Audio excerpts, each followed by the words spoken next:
Again, this is Tim Williams,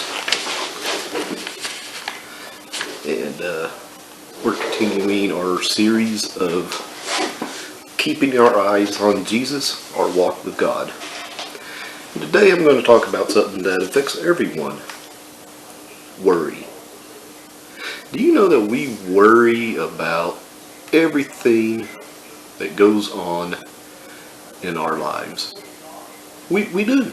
We really do. A Gallup poll of 2019 found that 45% of these United States citizens worry. What do we worry about? Well, we worry about our school if we're in academics. We worry about our careers when we work. We worry about our relationships, or maybe lack of. Excuse me. We worry about our health, and least but not last, we worry about the weather. Now, granted, sometimes we worry about if we're going to have global warming, or if we're cooling down too fast, or something like that, but there's a real worry and concern about severe weather: hurricanes, earthquakes, tornadoes. Here in the Midwest, Southwest, we have a lot of tornadoes at times, and in recent years they have gotten really big and violent. And it's a real worry and a real concern. And we worry about these things. We worry about everything. We love to worry. And there's no reason why we worry. And there's no reason why we have the fuel to worry about, because Satan wants us to worry. He wants us to know that we're helpless and that there's nothing we can do about certain things. And he's right about a lot of things. There's a lot of things that's out of our control that we worry about. That's about all of these things, except for maybe school. That's something that we can kind of handle, because if you're doing poorly, you can study more. But as far as everything else, our careers, all we can do is go to our work and hope to be the best employee that we can be, and sometimes we still end up losing our jobs for one reason or another. Company gets bought out and you're on the short end of the stick. Economic times go bad, and well, we know what that's like nowadays, don't we? The second time in as many years as 12 years that we've had bad economic times, and this one seems to be pretty bad and seems to be getting worse every day. So there's worry. Our relationships, sometimes that's a worry too, isn't it? But we could change a little bit. That's within our realm of things we can handle. Weather? No. We can't do anything with the weather. Oh, we say we're going to end global warming. We say we're going to fix the situation, but how much of it do we really have in our control? I talked to a woman one time, a lady, and she talked to me about worrying. She said, "Tim," said, "I worry a lot. And I used to worry a lot more when I was growing up, when I was raising my family." You see, she was an elderly lady, and she raised her family during the Depression days, and she didn't have a whole lot of money to use to raise her children. In fact, her husband told me one time, he said, "Tim," said, "there were times when I worked for only 50 cents a day. And I never got a full weekend, except when he went to California, which I'll get into a little bit later."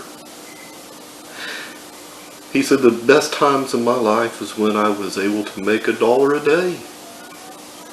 The bad thing about that is I lost a day's wage because I made $1 a day. And because he worked only a particular amount of time, because times is so bad, times is so terrible, that the work was very limited, that they spread the job, the government tried to spread the job around as much as possible for everyone to work. And he was fortunate to make as much money as he did because he had a family.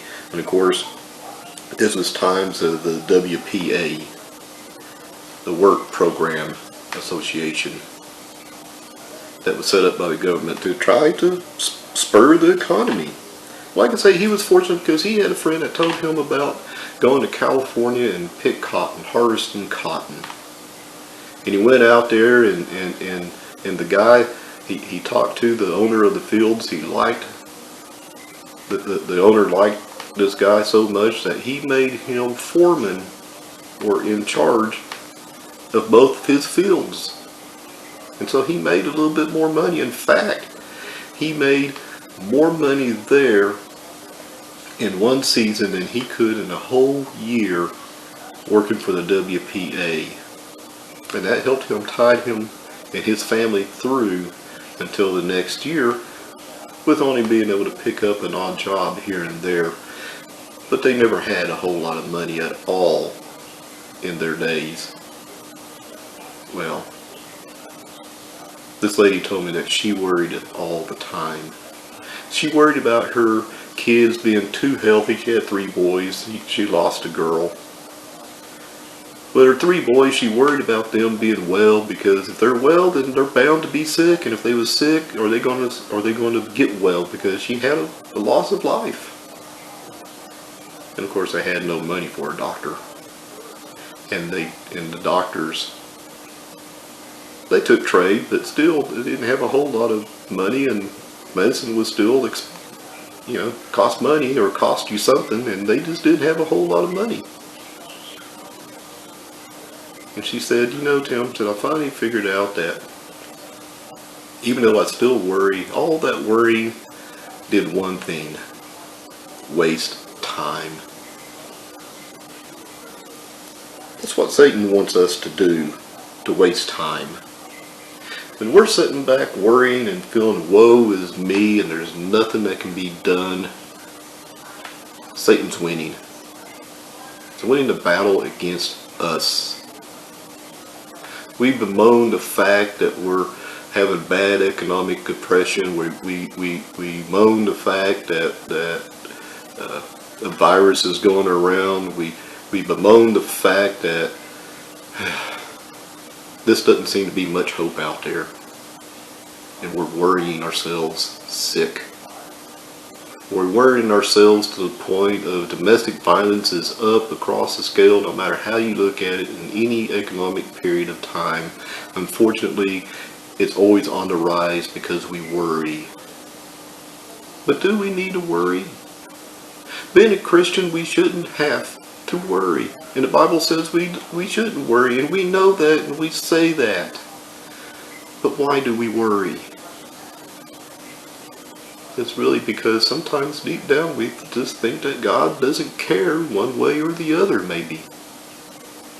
So let's look at some scriptures that might prove that God does care and that God doesn't want us to worry. The first one is in Deuteronomy chapter 31, verse 6. Moses tells Israel, "Be strong and courageous. Do not be afraid or tremble at them, for the Lord your God is the one who goes with you. He will not fail you or forsake you." Now I know this is a time when Joshua is fixing to take over leadership for Israel from Moses. But isn't this true? God is still there for you and I if we are His. He still goes out before us, making it possible for us to be courageous. I'm not saying that we're not going to have tough times. I'm not going to say that we're impervious to whatever comes along, because we're not. But we should have the courage to know that God is there for us. Well, what about the weather? The weather plays a big part in our worries. Some years back, a major tornado struck not too far from well, it was struck a metropolitan area and just tore the town up, causing several $1 million worth of damage to school, businesses, and property. It was terrible, and a lot of people got anxiety over it. Don't blame them. But what about the weather? Does God care about His creation? Well, yes, He does. And the best place to look at for knowing how God is in control of the weather is in the book of Job. Job 38, verse 12, God tells Job, "Have you ever in your life commanded the morning and caused the dawn to know its place?" Can we make the dawn? Can we make the sun rise, so to speak, or set? No. Well, in verse 22 of the same chapter, God says, "Have you entered the storehouses of the snow, or have you seen the storehouses of the hail?" Do you know where all that comes from? Well, we say, yeah, we know where that comes from, but really? Do we know everything just has to be just right all the way up and down for there to be hail and snow? In verse 25 of the same chapter, God says, "Who has cleft the channel for the flood, or a way for the thunderbolt?" Do you know the path the flood's going to take? Do you know the path that the lightning is going to make? No, we don't. And finally, in Job 38, 34 through 35, he says, "Can you lift up your voice to the clouds so that an abundance of water will cover you? Can you send forth lightnings that they may go and say to you, 'Here we are'?" Is man in charge of the weather? We're happy that we get a forecast like we do that is as accurate as it is. You know, we used to say all the time, we used to make jokes about the weather being forecasted. It's better today than what it was 20 years ago, even 30 years ago, 40 years ago, for sure. But we still don't know everything. Rain has been forecasted and it not rain. Severe storms have been forecasted and it is kind of break up, and then all of a sudden they say, oh, it's going to be pretty all week long, it's going to be nice, it's going to be a settled weather pattern, and all of a sudden a severe storm rolls through. We just can't always get the weather right because we're not in charge.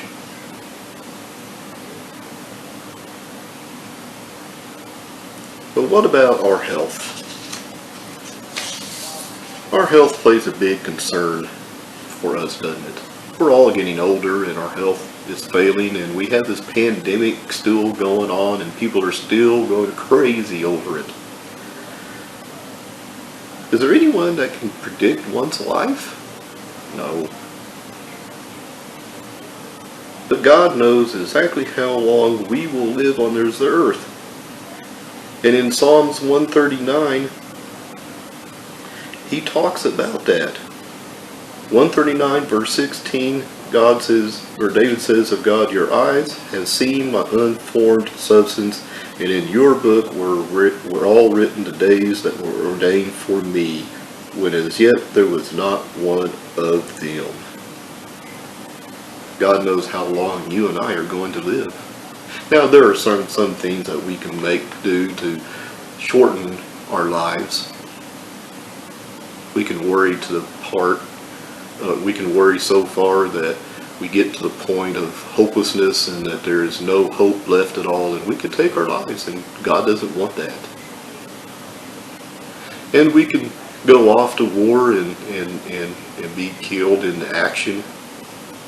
God really doesn't want that either. Or we could be in an auto accident. All these things play a part in shortening our lives, but for the most part, if we try to stay out of harm's way and live a life conducive for one's longevity, we can live a pretty long life, but we still don't know how long that will be. 50, 60, 70, 80, 90, 100 years? We don't really know, but God does. And we worry about our longevity. We worry about our lives, and when we should be thinking about how to go about pleasing God and worshiping Him. And let life take care of itself. But what about our relationship? Does God really care about our relationships? Well, sure He does. Our family units are in a dysfunctional state, unfortunately, from drugs, alcohol, anger, whatever. We have gotten away from God in the way He wants us to have a family unit. But God cares about that, because in Colossians chapter 3, 18 through 21, He says, "Wives, be subject to your husbands as is fitting in the Lord, and husbands, love your wives and do not be embittered against them. Children, be obedient to your parents in all things, for this is well-pleasing to the Lord. Fathers, do not exasperate your children so that they will not lose heart." You know, we could do a lot to cure society problems if we just get back to what this passage says, because that's what God wants. That's how God set up a standard. But what about food, clothing, and shelter? Does God care about that? Well, sure He does. In Matthew chapter 6, 33 through 36, Jesus says, "But seek first His kingdom and His righteousness, and all these things will be added to you. So do not worry about tomorrow, for tomorrow will care for itself. Each day has enough trouble of its own." And my favorite passage, Proverbs chapter 30, 7 through 10, Solomon says this of God, or ask God this: "Two things I ask of you. Do not refuse me before I die. Keep deception and lies far from me.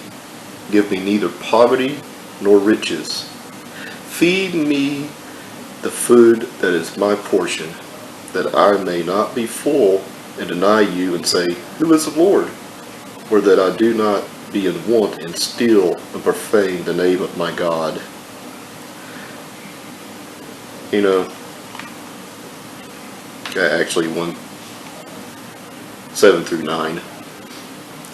You know, we could do a lot to stop our worrying. If we just look to God and trust in Him to take care of you and I. It's not easy, but that's really what He wants.